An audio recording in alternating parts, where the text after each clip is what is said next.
దేవుని పరిశుద్ధమైన నామమునకు మహిమ కలుగునుగాక. 2025 సంవత్సరం శిలువ ధ్యానాల అధ్యయనం. ఈ దినపు ధ్యాన అంశం పేదరికం. క్రీస్తు మనుషుల పోలికగా పుట్టి దాసుని స్వరూపము ధరించుకొని తన్ను తానే రిక్తునిగా చేసుకుని ఫిలిప్పీయులకు రాసిన పత్రిక 2వ అధ్యాయం 7వ వచనం. క్రీస్తు ప్రభువు పుట్టుకతోనే పేదరికాన్ని సహించాడు, పేదరికములోనే జీవించాడు, ఆ పేదరికములోనే తన జీవన యాత్రను చాలించాడు. ఆయన జన్మించినప్పుడు సత్రములు కూడా స్థలము లేకపోవడం వల్ల పశువుల పాకలో పుట్టాడు. లోకా సువార్త 2వ అధ్యాయం 7వ వచనం. బాల్యములో ఆయనకు స్థిర నివాసం పెద్దగా ఏమీ లేదు, ఐశ్వర్యం అంతకంటే లేదు. తల్లిదండ్రులు శ్రమజీవులు, నిరుపేదలు, సమాజములో గుర్తింపు లేనివారు. క్రీస్తు తన బహిరంగ జీవితానికి ఉద్యమించినప్పుడు ఆయన అన్ని విధాలా ఏమీ లేనివాడు అయ్యాడు. నక్కలకు బొరియలను, ఆకాశ పక్షులకు నివాసములు కలవుగాని మనిషి కుమారుని తలవాల్చుకొనుటకైనను స్థలము లేదు. మత్తయి సువార్త 8వ అధ్యాయం 20 ప్రకారం అని క్రీస్తు తన శిష్యులకు బాహాటంగా చెప్పాడు. యేసు తనకు సొంతమైనది అని చెప్పుకోవడానికి ఏమీ లేదు. ఆయన కలవరి శిలువపై మరణించిన తరువాత ఆయనకంటూ స్వంత సమాధి కూడా లేదు. ధనికుడైన అరిమతయి యోసేపు తన కోసం ఏర్పాటు చేయించుకున్న సమాధిలో ఆయనను సమాధి చేశారు. మత్తయి సువార్త 27వ అధ్యాయం 57 నుంచి 60 వచనాలలో క్రీస్తు పేదరికాన్ని మనసారా వరించాడు. ఆత్మవిషయమై దీనులైన వారు ధన్యులు, పరలోక రాజ్యం వారిది అంటూ మత్తయి సువార్త 5వ అధ్యాయం 3వ వచనములు అని ప్రబోధించాడు. శిష్యరికం కావాలని కోరి వచ్చిన ధనిక యువకునితో, నీకు కలిగున్నవన్నీ అమ్మి బేదలకిమ్ము, అప్పుడు పరలోకమందు నీకు ధనము కలుగును, నీవు వచ్చి నన్ను వెంబడింపుము. లోకా సువార్త 18:22 అని చెప్పాడు. అయితే ఆ యువకుడు ధనంపై ఉన్న వ్యామోహంతో ఆయన ఆహ్వానాన్ని తిరస్కరించి వెళ్ళిపోయాడు.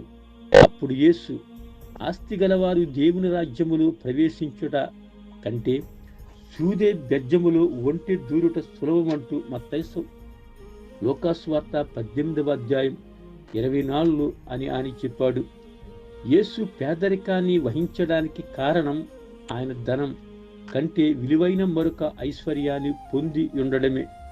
ఆ ఐశ్వర్యానికి మూలం సర్వేశ్వరుడైన దేవుడు ఆయన నుండి సంక్రమించే ప్రేమ శక్తి. ఆ శక్తిని నమ్ముకున్న వారికి పేదరికం అక్షయ పాత్రలా మారిపోతుంది. ధనం మనుషుల మనసులను తన వైపుకు ఆకర్షించి క్షణకమైన సంతోషాన్ని కలిగించి చివరకు సమస్యల ఊబులోనికి తూచివేస్తుంది. ఇహలోకపు సుఖాలు, సంతోషాలు మనకు కావాల్సినవే, కానీ అంతకంటే శాశ్వతమైన దానిని కనుక్కోవటం వివేకం.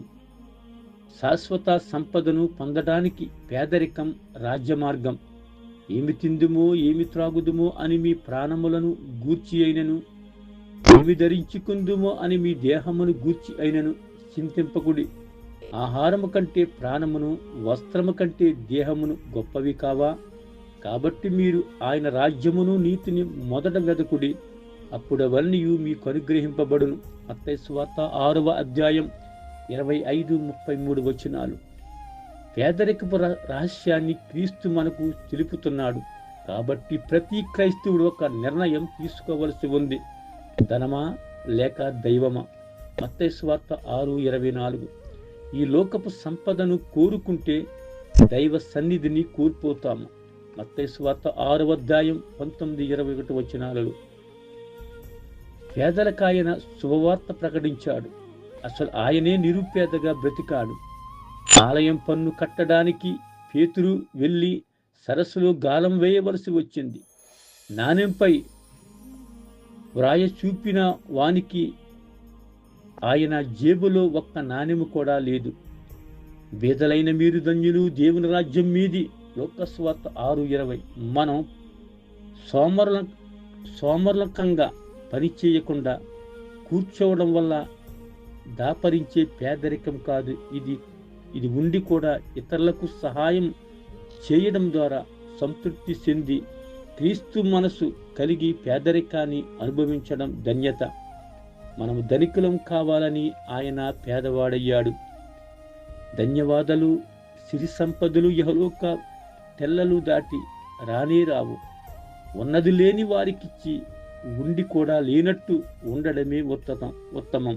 పరమతండ్రి క్రీస్తు ప్రభువ, నిరుపేదలైన నాకు శాశ్వత సౌభాగ్యం సమకూర్చడానికి నిరుపేదగా మీరు వచ్చారు. మా కోసం మీరు మారావు. మమ్మల్ని ఉద్ధరించి మహాధనికులుగా నిలబెట్టావు. మాకున్నవన్నీ నీవిచ్చినవే ప్రభువ. నేను స్తుతిస్తూ గణపరుస్తూ యేసయ్య నామమున ప్రార్థిస్తున్నాం పరమ తండ్రి. Amen. Thank you. God bless you.